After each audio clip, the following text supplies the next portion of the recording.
Day everyone, this is Leia G. Galula and my task for today is to share to you the evaluation and assessment in physical education.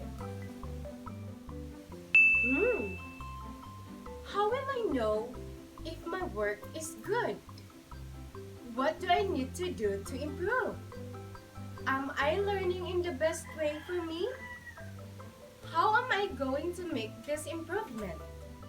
Let us know first what is assessment. Do you have any idea what is assessment? Yes. Assessment is a feedback from the students to the instructor about the student's learning. It aims to inform teachers to instruct more effectively. And now, how about evaluation? Evaluation is a process that critically examines a program that involves collecting and analyzing information about a program's activities, characteristics, and outcomes.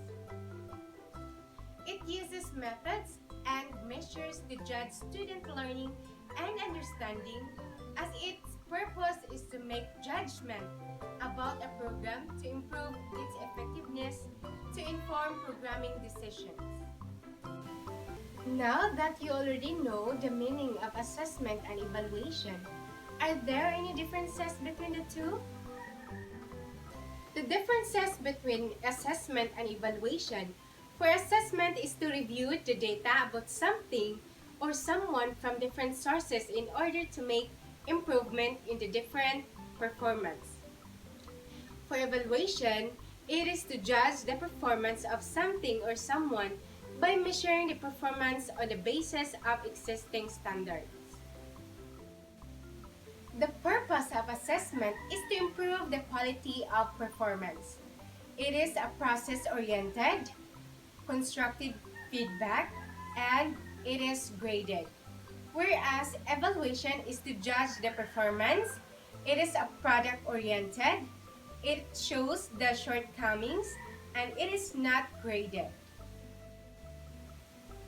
In conclusion, however, evaluation and assessment are both used to review the performance of an individual.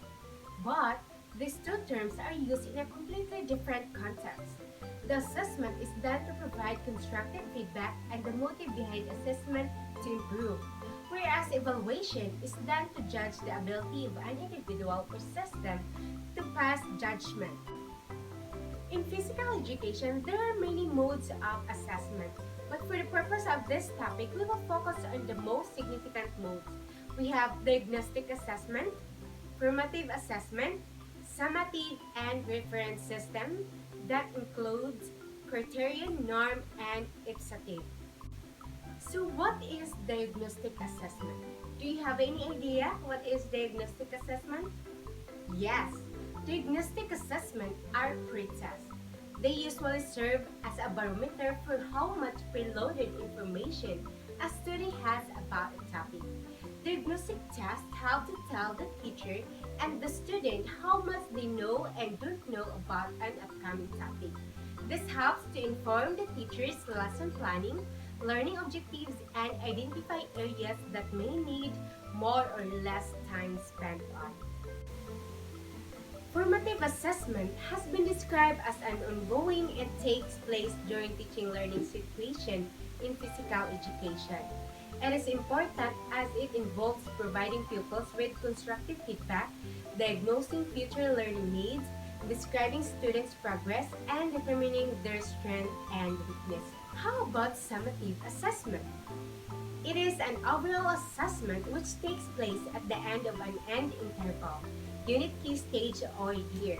It has also been described as assessment of learning as it provides synopsis of students' levels of attainment at the end of a specified interval as it used to provide examination grades.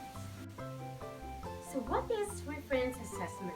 So there are three reference assessment. We have norm reference assessment when students are compared with one another, whereas criterion reference assessment comparing pupils' performance to a predetermined criteria or standard. And ipsative reference assessment compares a pupil's current performance with their previous performance in the same activity.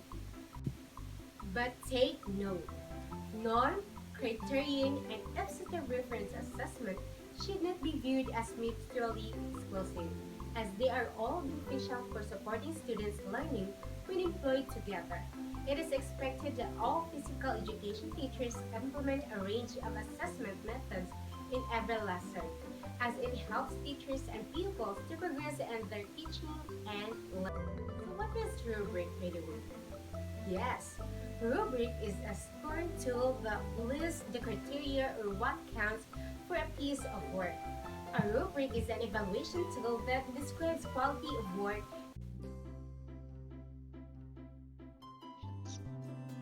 So why do we use rubrics? Rubrics can help teachers. They spell out the criteria, help you grade consistently across students, and save time. Grading lots of papers, for example, can cause fatigue and lead to inconsistencies in how we judge our students' work. Rubrics allow us to be fair to all of our students, no matter where they come in the stack of papers or how long we've known them.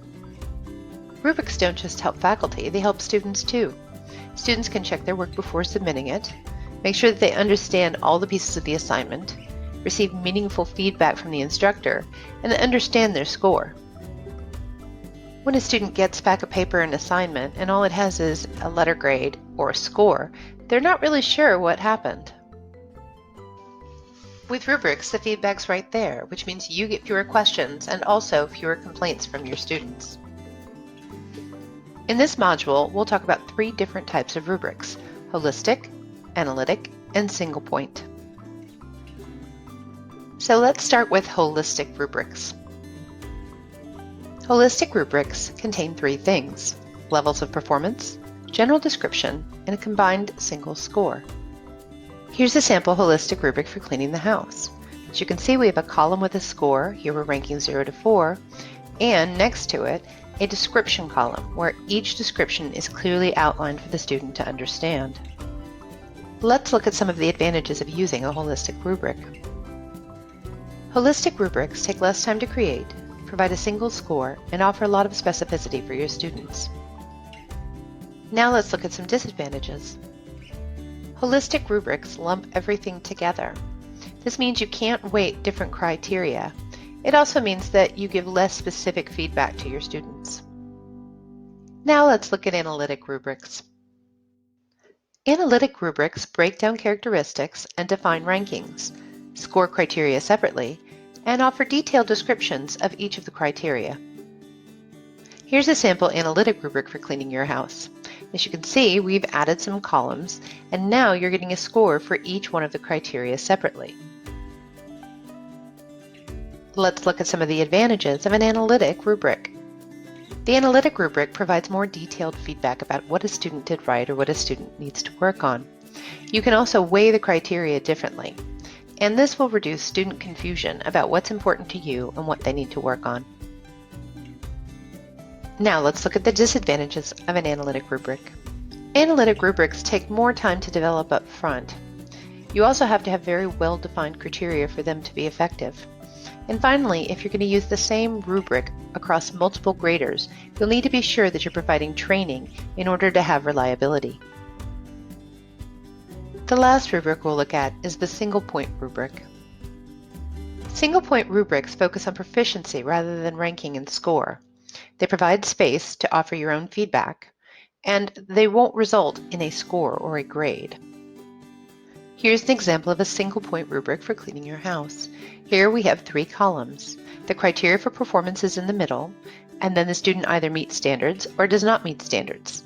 You can write down specific comments in the blank spaces. Let's look at the advantages of a single point rubric. A single point rubric can keep your students focused on their proficiency rather than their grade. It also creates flexibility and allows for unexpected surprises or innovation on the part of the students. And finally, it allows you to provide a lot of open-ended feedback. Let's look at some disadvantages of the single point rubric. The single point rubric lacks specificity without your comments. This can make the feedback more time-consuming and can also make it less useful for students at the beginning of the assignment. finally, it won't provide a nuanced score or grade if that's what you need by the end of the class. Hopefully you have a better understanding of different types of rubrics and why you might choose them. For more information about teaching with rubrics, check out the DePaul Teaching Commons, The Cult of Pedagogy by Jennifer Gonzalez, and Introduction to Rubrics by Danielle Stevens and Antonio Levi. How about rating scale? What is rating scale? Yes, a rating scale is a range of performance without specific descriptors for each performance level. For example, exceeds expectation, meets expectation, below expectation. They may not provide sufficient information for raters to score consistently, and the feedback to students may not be specific enough for revision or future growth. So this is the example of rating scale. Before I end this topic, let me remind you, all students can learn and succeed, but not in the same way and not in the same day.